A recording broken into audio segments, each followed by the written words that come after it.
అలాగే నాకు ప్రత్యేకించి జనసేన సిద్ధాంతాలకి ఆయన చాలా బలమైన సపోర్టర్, బలమైన మద్దతుదారు. జస్టిస్ గోపాల్ గౌడ గారు అంటే కేవలం రిటైర్డ్ సుప్రీంకోర్టు జడ్జి కాదు.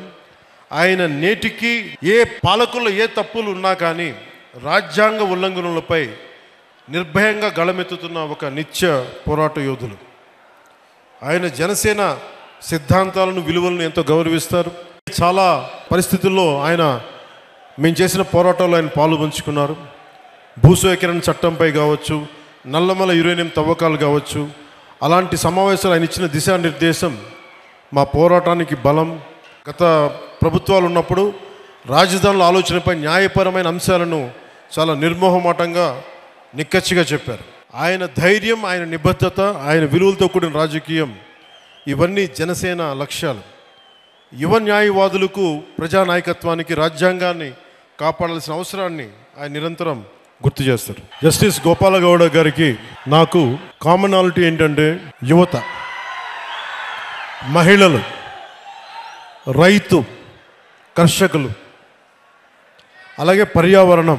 ఇవన్నీ మేమిద్దరం మాట్లాడుకున్నప్పుడల్లా ఆయన రెగ్యులర్గా, నేను ఉప ముఖ్యమంత్రి అయిన తర్వాత కూడా నాకు ఫోన్ చేసి ఆయన శుభాశీస్సులు తెలిపారు, శుభాకాంక్షలు తెలియజేశారు.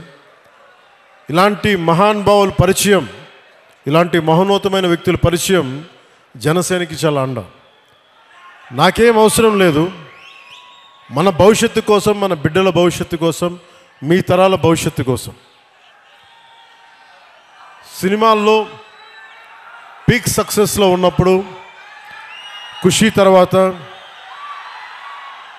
నేను ఒకటే ఆలోచించాను. సినిమాల్లో మాట్లాడటం ఒక విధానం అయితే 2-3 గంటలు ఎంటర్టైన్మెంట్ అయిపోద్ది. కానీ ఆ స్ఫూర్తి జీవితంలో తీసుకుంటే ఎలా ఉంటుందని 2000 ఆలోచిస్తే ఈరోజు కొద్దిగా ఫలితం చూస్తున్నాం.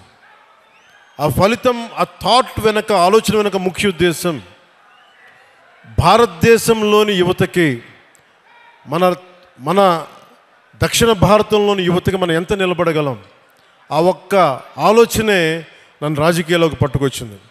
అలా రాజకీయాల్లోకి వచ్చినప్పుడు గోపాల్ గౌడ గారు లాంటి వ్యక్తులు నిరాశ నిస్పృహతో ఉన్నప్పుడు, ఓడిపోయినప్పుడు నా భుజం తట్టి, నువ్వు బలంగా ఉండు, మంచి రోజులు వస్తాయని చెప్పిన బలమైన వ్యక్తి నాకు.